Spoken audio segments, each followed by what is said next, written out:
उनमें hair loss शुरू हो गया अर्ली 20s में, मतलब वो 22 साल का था बेचारा, उसके बाल गिरने शुरू हो गए हैं। गिरते हुए बाल नजर आ रहे हैं, वो नॉर्मल है। अगर आपका स्कैल्प विजिबल हो रहा है, अगर आपके बॉल्डनेस के पैचेस नजर आ रहे हैं, अगर आपका हेयर लाइन जो है वो रिसीड कर रहा है, मतलब पीछे की तरफ जा रहा है, फोरहेड ब्रॉड हो रहा है, तो वो सारे आपके चिंता के विषय होने चाहिए। कोई ऐसी स्टेज भी है मैम कि अगर इतने आपके बाल गिर गए हैं तो अब तो treatment is a waste of time and waste of money? Right time पे ट्रीटमेंट लेना बहुत जरूरी है। स्ट्रेस मत लो, हेयर फॉल होगा। हाँ।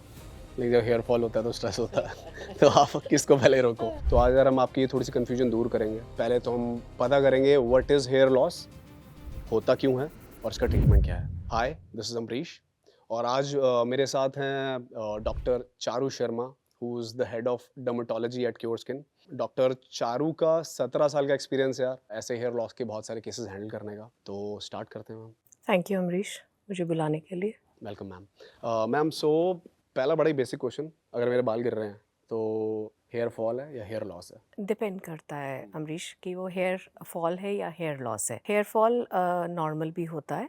हेयर फॉल 50 से 100 बाल हम लोग बोलते हैं, जो रूटीन में अगर रोज़ आप गिरते देखते हो या होते हैं, वो नॉर्मल होता है।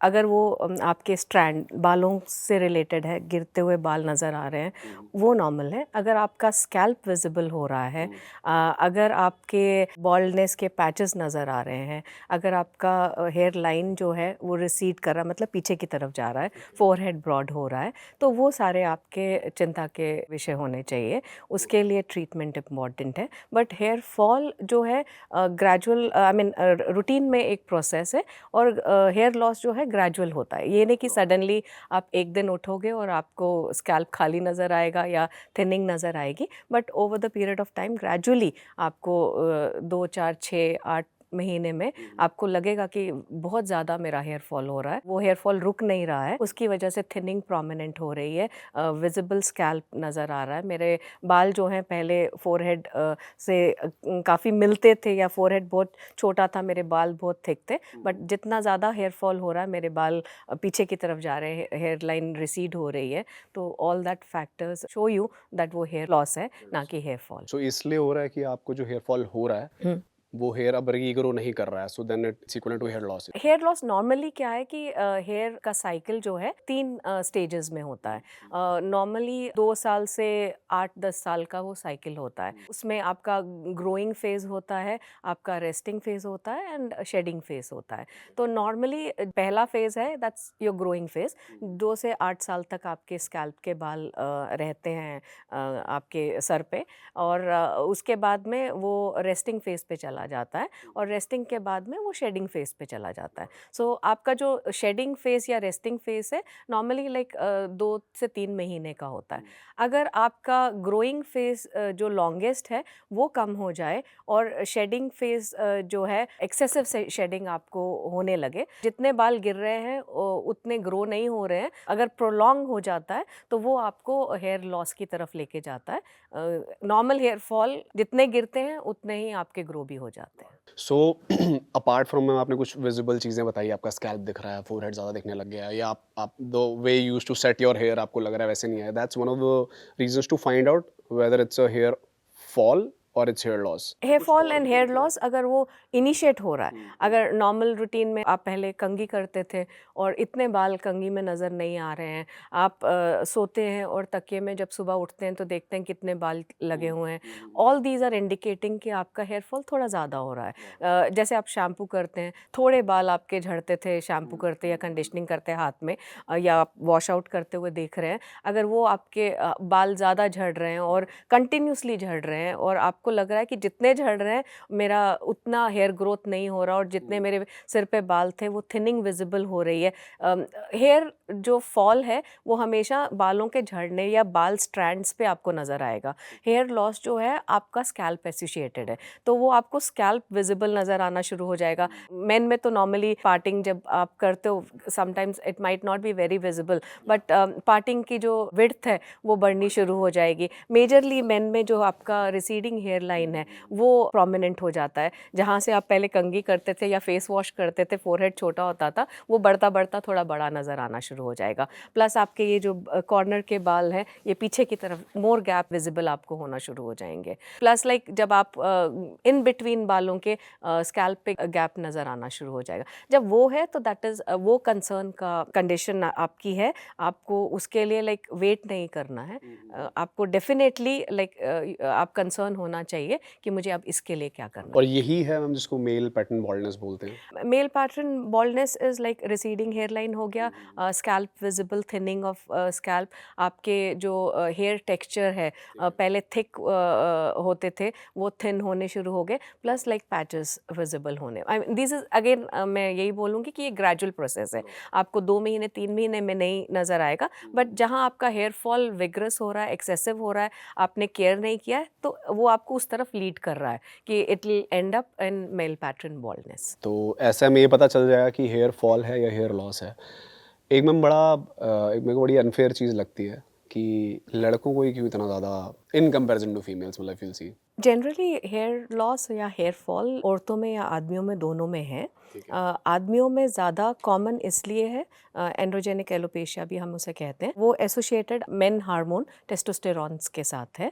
तो अगर आपका DHT लेवल इंक्रीज होता है जो आपके फॉलिकल ग्रोथ को रिड्यूस करता है, फॉलिकल्स को और श्रिंक करता है, इंक्रीज DHT लेवल, वो एसोसिएटेड है आपके hair fall and hair loss में। तो major reason increase DHT level body में जो मेन एसोसिएटेड है, हार्मोन एसोसिएटेड है, उसकी वजह से आपके हेयर फॉल भी एग्रेसिव हो सकता है और lead to male pattern baldness और एंड्रोजेनिक एलोपेशिया। सो ये इंक्रीज्ड DHT है मैम, ये is it something which I do which increases my DHT, या जैसे बहुत ज़्यादा ये बोला जाता है कि it's something, it's like a genetic lottery, if your father was more prone to early baldness then you will have it, उनके बाल अच्छे हैं तो आपके, ये ऐसा रहता है या मेरा अपना कुछ लाइफस्टाइल का कंट्रीब्यूशन है? सो DHT इज लाइक, जैसे मैंने आपको बोला कि वो मेल हार्मोन एसोसिएटेड है। आपके टेस्टोस्टेरोन हाई लेवल होंगे तो high level of DHT will मतलब आपकी बॉडी में पाया जाएगा। बट इसका ये मतलब नहीं है कि उसका रेंज है आपका टेस्टोस्टेरोन का, तो ज़्यादा टेस्टोस्टेरोन और DHT आपको हेयर फॉल की तरफ एसोसिएटेड फैक्टर होगा, वो आपको या ज़्यादा इन्फ्लुएंस करेगा आपके हेयर लॉस के लिए। बट जेनेटिक यस एक बहुत कॉमन एंड इम्पॉर्टेंट फैक्टर है। अगर आपके जेनेटिकली चांसेस हैं तो वो एग्रीवेट कर सकता है, बट इसका ये मतलब नहीं है कि अगर जेनेटिकली आप प्रॉन हैं तो आपके हेयर लॉस पक्का होगा या डेफिनेटली इस एज में मेरे फादर को हुआ था तो होगा। बहुत सारे और फैक्टर्स हैं जो आपको इन्फ्लुएंस करते हैं, जैसे आपका स्ट्रेस लेवल है, फिजिकल और इमोशनल शॉक बिकॉज ऑफ कोई सिचुएशन की वजह से, आपका डाइट बहुत मेजर रोल प्ले करती है, आपका मेडिकल कंडीशंस बहुत मेजर रोल प्ले करते हैं। तो कोई भी ये अगर एसोसिएटिंग कंडीशन है वो इन्फ्लुएंस कर सकती है और आपका जेनेटिकली जो फैक्टर है उसको और ज़्यादा इन्फ्लुएंस करेगी, which can lead to hair fall और hair loss in future.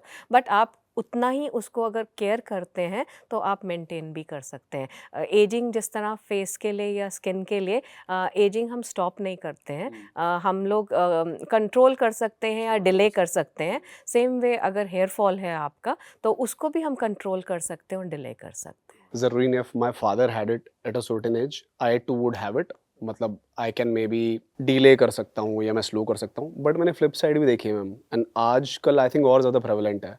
So like एक एग्जांपल है मेरी क्लोज फैमिली में, there is a relative, he started balding early 30s, 40 तक उनके मेजरली उनके काफ़ी बाल चले गए।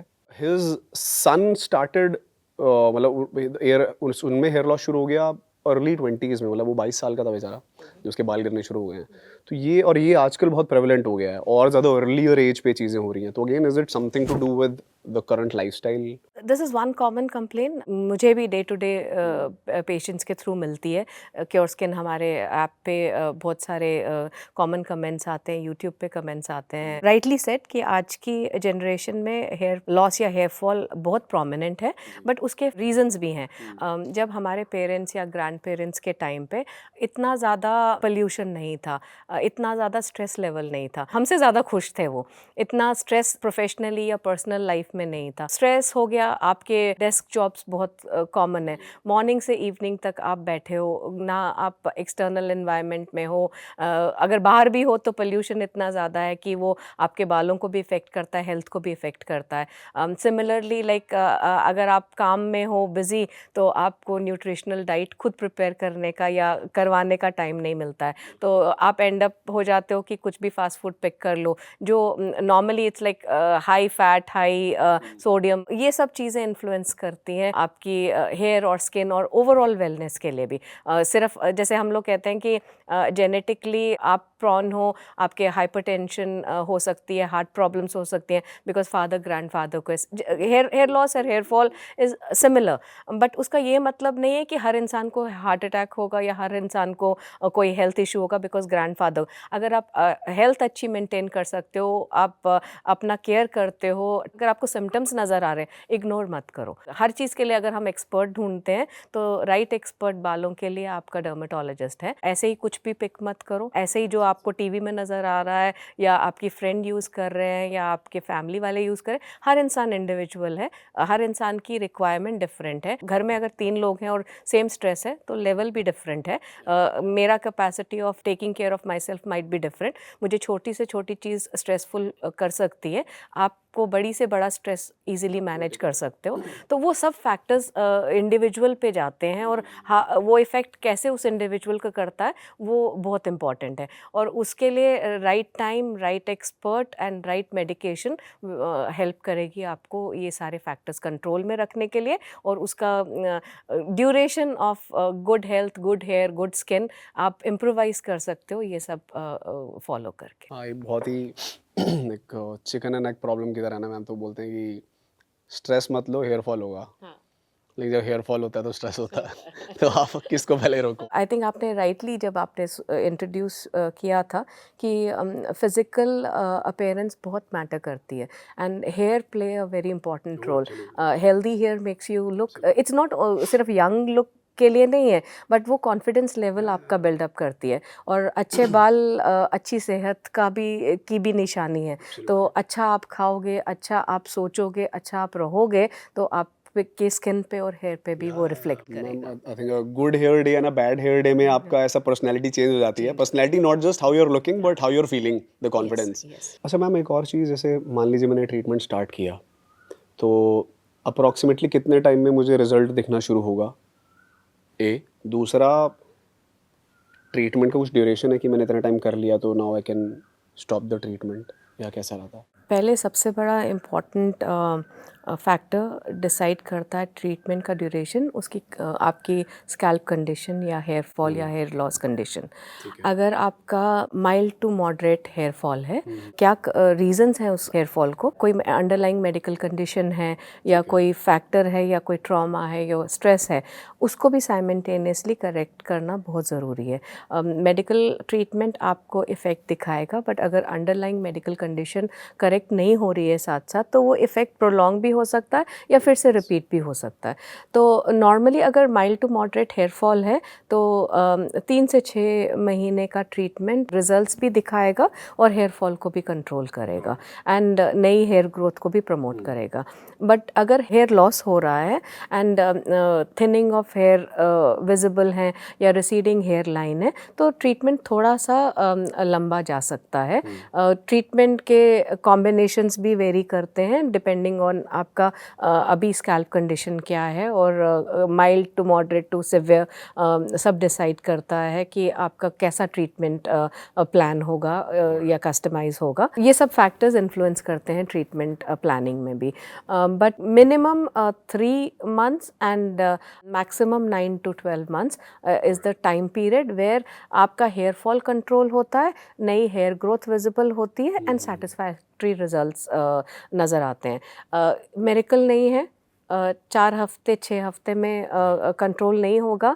नॉर्मली जब हम ट्रीटमेंट भी शुरू करते हैं तो बहुत सारे पेशेंट्स हमारे बोलते हैं या हमें कमेंट्स आते हैं कि मेरा जितना हेयर फॉल हो रहा था थोड़ा ज़्यादा हो रहा है अभी। बट हम जब ट्रीटमेंट प्लान भी करते हैं तो गाइड भी साइमल्टेनियसली करते हैं कि इनिशियल 4 वीक्स में आपको हेयर फॉल ज़्यादा नज़र आएगा जब आप ट्रीटमेंट स्टार्ट करते हैं। और वो ट्रीटमेंट की वजह से नहीं है, जो आपके वीक हेयर हैं वो नॉर्मली वो शेडिंग फेज में है तो वो फॉल ऑफ होते ही हैं। एंड देन आपका रीग्रोथ जब शुरू होता है, एनर्जन फेज जो हम फर्स्ट फेज बोलते हैं हेयर साइकिल का, वो स्लोली बिल्डअप होता है एंड वो 3 महीने से 4 महीने लेता है आपको हेयर फॉल कंट्रोल में। तो मैं एक ही चीज़ रिकमेंड करती हूँ मेरे पेशेंट्स को भी एंड रिक्वेस्ट करती हूँ कि एक तो रूटीन में ट्रीटमेंट यूज़ करो। आप अपनी मर्ज़ी के हिसाब से नहीं, जैसे आपको इंस्ट्रक्ट किया है वैसा ट्रीटमेंट यूज़ करो। उसका डेली यूज़ करना बहुत इम्पॉर्टेंट है। रोज़ आप जब यूज़ करते हैं तो आपको रिज़ल्ट्स और ऑप्टिमम रिज़ल्ट्स आपको मिलेंगे डेली यूज़ करने पे ही। आप हफ्ते में अगर आपको 7 दिन बोला और आप 2 दिन यूज़ कर रहे हैं तो आपको रिज़ल्ट्स नहीं मिलेंगे। नाइदर वो कंट्रोल करने में हेल्प करेगा ना कि वो इवन कोई सोल्यूशन आपको देगा और आपको लगेगा कि ट्रीटमेंट रिजल्ट नहीं दे रहा है। बट वो एज पर इंस्ट्रक्शंस अगर आप नहीं यूज़ कर रहे हो तो कोई भी चीज़ आपको रिजल्ट नहीं देगी। Daily usage is very important and yes 3 months minimum please follow करो पेशेंटली। जैसे इंस्ट्रक्शंस दिए गए हैं वैसे फॉलो करो, बहुत इंपॉर्टेंट है वो। कोई ऐसी स्टेज भी है मैम कि अगर इतने आपके बाल गिर गए हैं तो अब तो treatment is a waste of time and waste of money, ऐसा भी रहता है? मतलब there is a certain cut off कि इससे पहले पहले अगर आपने ट्रीटमेंट ले लिया तो ठीक है, इसके बियॉन्ड इट्स ऑल। अगर बॉल्डनेस प्रोमिनेंट है या एलोपेशिया या patch no hair patches are visible, जहाँ पे आपका health of your follicles have degenerated completely, जहाँ आपका फॉलिकल ऑलमोस्ट डेड हो गया है, जहाँ ग्रोथ के चांसेस नहीं हैं, वहाँ पे hair treatment will not help. तो there is no way I can grow that hair back. It's a hopeless case, but कई बार होता है आप बेचारा इंसान लगा हुआ है, कुछ ये तेल लगा लिया, ये ट्रीटमेंट लगा लिया। वो इसीलिए लाइक हम लोग जब पहले भी बात कर रहे थे तो time is very important. Keep a check on yourself, जहाँ आपको नोटिस हो कि मेरा हेयर फॉल नॉर्मल रूटीन से ज़्यादा हो रहा है। प्लस लाइक नॉर्मली क्या होता है, जो हेयर फॉल हो रहा है वो ऑटोमेटिकली हेयर ग्रोथ उसको बैलेंस आउट कर देती है। And hair loss is a gradual process, you will see over the period of time.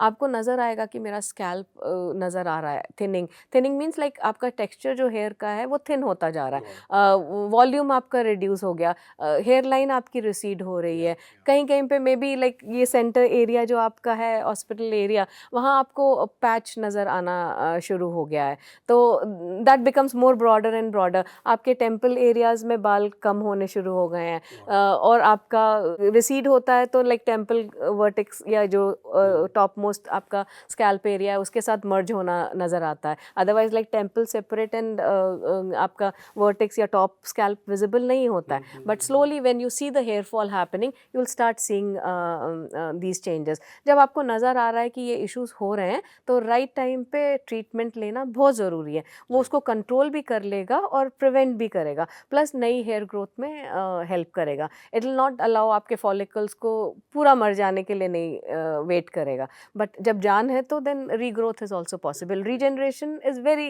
It's not कुछ जो नहीं हो सकता। Regeneration of hair is possible but there should be health और a healthy follicle available for that. Okay, so अच्छा, so मैं आपने बोला कि दो सेपरेट चीज़ें, एक है हेयर लॉस रोकना, एक है हेयर ग्रोथ प्रमोट करना। हाँ। तो रोकना जब बोलते हैं तो वो क्या प्रोडक्ट्स हैं, और ये वही मैकेनिज्म है जो आप बताया था कि आप DHT ब्लॉकर्स, हाँ, हाँ। हम उन्हें DHT ब्लॉकर्स कहते हैं, हेयर जो लॉस रोकने के लिए। रोकने के लिए। ठीक है। And DHT blockers help follicle health के लिए भी हेल्प करते हैं।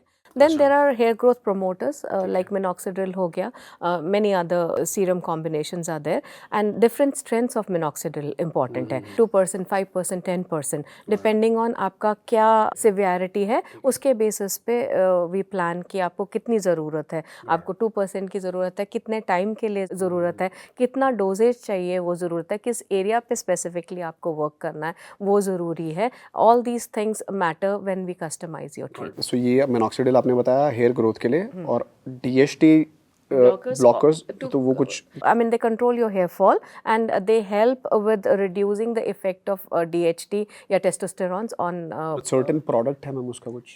ये ओरली भी हम फेनेस्ट्राइड करके आता है, उसको टैबलेट फॉर्म में भी आता है, आजकल सीरम के साथ भी इन कॉम्बिनेशन विद मिनॉक्सिडिल भी है, separately in combination with other growth promoters के साथ में भी देते हैं। सो ये आपने कुछ बताए treatments which work as per you, चाहे वो हेयर लॉस रोकने के लिए, चाहे हेयर ग्रोथ बढ़ाने के लिए, फिनेस्ट्राइड, मिनॉक्सिडिल जो आपने बताया। कुछ चीज़ें हैं मैम जो मार्केट में बहुत ज़्यादा प्रेवलेंट है, मतलब I have seen a lot of people, मेरे आसपास बहुत लोग यूज़ कर रहे हैं, तो आप मैं I would want to know from you कितनी इफेक्टिव हैं, बिल्कुल ही waste of time and money है, या हाँ somewhat in the larger scheme of things थोड़ा बहुत कंट्रीब्यूट करती हैं। तो जैसे फॉर एग्जांपल अनियन ऑयल और रोजमेरी ऑयल, तो ये इफेक्टिव हैं? Onion oil, I would say, as a dermatologist, I do not believe in it. Okay. I do not recommend. Also मैं किसी अपने पेशेंट को रिकमेंड नहीं करती हूँ। दो चीज़ें हैं जो घरेलू नुस्खे हैं, एक तो आप प्रोडक्ट की तरह से लेते हो, वो फिर भी सेफ है एज अ केयर। कभी कभी लोग घरेलू नुस्खों की तरह भी यूज़ करते हैं, हाइजीन केयर नहीं होता है, घर पे ही अनियन को छुड़ के उसका जूस करके अप्लाई करते हैं। बहुत सारे फैक्टर्स हैं जो आपको इरिटेट कर सकते हैं स्कैल्प को, आपकी स्कैल्प को डैमेज कर सकते हैं, ओवरऑल लाइक बर्निंग सेंसेशन दे सकते हैं, सेंसिटिविटी इंक्रीज कर सकते हैं। हाइजीन मैंने जैसे आपको बोला, यू कैन फॉलिकुलाइटिस जैसा irritation, burning, infection kind of things aggravate हो सकती हैं। दूसरी चीज़ है कि अभी भी अनियन ऑयल का भी कोई ऐसी स्टडी बैक नहीं करती है विच सेज दैट कम्प्लीटली ये हेयर ग्रोथ में इफेक्टिव है। हेयर फॉल कंट्रोल करने में yes it increases blood circulation थोड़ा बहुत, as a care, that's what I meant before, कि केयर की तरह से हम यूज कर सकते हैं as a part of supplement और an add on thing, yes we can, but as a primary product of the treatment no. मैं ये भी सजेस्ट करूँगी सब पेशेंट्स को या all the audience that please घरेलू नुस्खे या मार्केट प्रोडक्ट्स बिना कंसल्टेशन के मत यूज़ करें। अपने डॉक्टर से पूछ लें, अगर सही है तो डेफिनेटली डॉक्टर भी आपको गाइड करेंगे, बट अगर ज़रूरत नहीं है और जो आपको ज़्यादा नुकसान दे सकते हैं, प्लीज़ उन चीज़ों से बचें। ऑयल बोला जाता है is good for hair, I think it is good for hair, but a lot, और जितना मैंने रिसेंटली सुना बहुत लोगों ने बताया कि ओवरनाइट ऑयल लगाना रादर आपकी हेयर हेल्थ पे उल्टा ही इम्पैक्ट करता है, आपका हेयर क्लीन नहीं होगा और ज़्यादा ऑयली होगा and so on and so fourth. अगर आप हर चीज़ अपना टू द पॉइंट करें, अगर स्कैल्प हेल्थ अच्छा मेंटेन कर रहे हैं, हाइजीन अच्छा है, अगर आपके पिलो कवर्स रोज़ चेंज होते हैं, it does not catch, dust नहीं कैच कर रहा है, डर्ट नहीं है, अगर वो सब करते हैं तो फिर रात को लगा के सुबह वॉश कर सकते हैं, बट इफ़ेक्ट नहीं देगा वो 12 घंटे रखने का उतना इफ़ेक्ट नहीं होगा जितना आपको 3 या 4 घंटे में मैक्सिमम इफ़ेक्ट मिल जाता है। एंड आप अट्रैक्ट नहीं करोगे डस्ट को, आप और चीज़ों को फेस पे, अगर आपकी ऑयली या एक्नी प्रॉन स्किन है, वो ट्रैवल होके फेस पे आके क्लॉग्स नहीं करेगा पोर्स को, तो आपको और इश्यूज नहीं होंगे, और जितना आपको मैक्सिमम इफेक्ट चाहिए वो आपको 4 घंटे में मिल जाएगा। तो एक बस lukewarm hair oil before your wash आप लगाओ और 3 से 4 घंटे के बाद वॉश कर लो, वो उतना ही इफेक्टिव होगा, इनफैक्ट लाइक बेटर इफेक्टिव होगा रादर देन रात को लगा के और पूरी रात छोड़ने से। And rosemary oil ma'am, at Cure Skin we do recommend as a use, it has shown promising results, but again ये चीज़ें जो हैं केयर के लिए use, but again the similar route like the onion oil increase the blood flow, या rosemary oil का? rosemary completely helps with controlling hair fall, not growth promoter. So it's like a DHT blocker? It can be like a DHT blocker. It is more like कि ये effective है hair health के लिए, effective है जो आपका जो mild hair fall हो रहा है, so it improves your health, scalp health conditions, तो उसके लिए इफेक्टिव है ये। And studies are still on going, no prominent results are there, but it has shown good results in mild hair fall control, but not at as a hair growth promoter. ठीक है, तो ये था rosemary oil. अगला supplement ma'am जिसके बारे में मुझे आपसे पूछना था इज़ बायोटिन, बहुत ज़्यादा रिकमेंडेड है, मेजॉरिटी सारे लोग ले रहे हैं, इफेक्टिव है कि नहीं है? इफेक्टिव है अगर आपको ज़रूरत है, यहाँ पे आपको फिर से आपके डॉक्टर की ज़रूरत पड़ती है। अगर डेफिशिएंसी नहीं है तो कोई भी सप्लीमेंट एक्सेस में लेने का फ़ायदा नहीं है, एक्स्ट्रा एडवांटेज नहीं है। बेनिफिट नहीं देगा, ख़राब ही लगेगा बॉडी को। अगर आपकी ज़रूरत है, डेफिशिएंसी है, एंड बायोटिन नॉर्मली हेयर और नेल स्ट्रेंथ के लिए दिया जाता है, और बायोटिन रियली वर्क करता है अगर आपकी डेफिशिएंसी है, बट अगर डेफिशिएंसी नहीं है तो नुकसान भी कर सकता है। तो मैं रिकमेंड करूँगी कि जब आपके डॉक्टर इवैल्यूएट करते हैं, जब वो ब्लड टेस्ट करते हैं, जब लेवल्स उन्हें पता होते हैं, तो राइट सप्लीमेंट्स वो आपको गाइड कर सकते हैं। अपने से मत लीजिए, क्योंकि ज़रूरी नहीं है कि हर चीज़ अच्छी लगे, उसके नुकसान भी हो सकते हैं। जी जी जी। But as a product yes, अगर आपकी डेफिशिएंसी है तो बायोटिन आपके नेल्स और हेयर को गुड हेल्थ देता है। Okay, so that's for biotin. एक और मैम बड़ा important, I think one of ये ऑडियंस का, I think one of the most asked question में से एक होगा, वे प्रोटीन स्लैश प्रोटीन से आपको हेयर लॉस हो सकता है क्या? अगर एज अ सप्लीमेंट हम वे प्रोटीन ले रहे हैं, नेचुरल प्रोटीन, कोई इशू नहीं है। इनफैक्ट लाइक वो हेयर एंड स्किन का हेल्थ बेटर ही करेगा। यू नीड प्रोटीन, हेयर जो है प्रोटीन से ही बने हैं, तो natural source of protein important भी है to maintain health of hair. But whey protein directly hair loss या हेयर फॉल में इफ़ेक्ट नहीं करता है, बट डेफिनेटली स्किन को इफ़ेक्ट करता है। वे प्रोटीन से आपका सीबम सिक्रीशन बढ़ने के चांसेस ज़्यादा होते हैं। अगर आपका एक्नी प्रॉन स्किन है तो clogging of pores, acne flare, back acne, chest acne, ये बहुत कॉमन चीज़ें हैं जो आप ऑब्ज़र्व करते हैं। बट सप्लीमेंट प्रोटीन्स हैं, उनके साथ कुछ और सप्लीमेंट्स हैं, जैसे स्टेरॉइड्स हो गए, आपके क्रेटिन हो गया, ये सब जो हैं they are like very common factors जो हेयर लॉस में इफ़ेक्ट करते हैं। अगर आप ये ले रहे हैं तो डेफिनेटली आपका हेयर फॉल बहुत ज़्यादा होगा और आपको chances of like hair loss बहुत ज़्यादा हैं। एज अ डॉक्टर मैं रिकमेंड करूँगी कि जितना आप नेचुरल रिसोर्सेज पे डिपेंड कर सकते हो वो यूज़ करो, सप्लीमेंट्स अवॉइड कीजिए, ओवरऑल हेल्थ के लिए अच्छे नहीं हैं। आपकी किडनीज पे इफ़ेक्ट कर सकते हैं, आपके हार्ट पे इफ़ेक्ट कर सकते हैं, ओवरऑल हेल्थ नहीं आपको देता है। जितने नेचुरल रिसोर्सेज हैं वो आप ले सकते हो, but yes some supplements directly effect you with hair loss, but whey protein works towards your bad skin, Bad skin. and For that sure, for sure, yeah. और वो भी अगर आपका एक्नी प्रॉन या ऑयली स्किन है तो वो increase sebum secretion करता है। अगर आप मेंटेन कर सकते हो तो अच्छा हेल्थ कर सकते हो स्किन का, तो वो भी कंट्रोल में हो सकता है। Thank you so much ma'am. I think Thank you. बहुत, जैसे हमने इनिशियली डिस्कस किया, बहुत कन्फ्यूजन है इस टॉपिक के अराउंड, और हमने आई थिंक सीक्वेंशली काफ़ी चीज़ें कवर करी। क्या होता है हेयर लॉस, क्यों होता है हेयर लॉस, और कुछ कुछ treatments. Again thank you so much ma'am. Thank you so much. And just the last thing to our audience कि डॉक्टर से ट्रीटमेंट लें, रोज़ यूज़ करें या जैसा आपको प्रिस्क्राइब किया है वैसे यूज़ करें, और कंटिन्यूटी में जितना ड्यूरेशन के लिए किया है, जो स्ट्रेंथ आपको रिकमेंड की है वो यूज़ करें, तब आपको डेफिनेटली रिजल्ट्स नज़र आएंगे और आप सेटिस्फाइड होके आउटकम से ट्रीटमेंट के। For sure, for sure. Thank you so much ma'am. Thank you so much. Thank you for having me.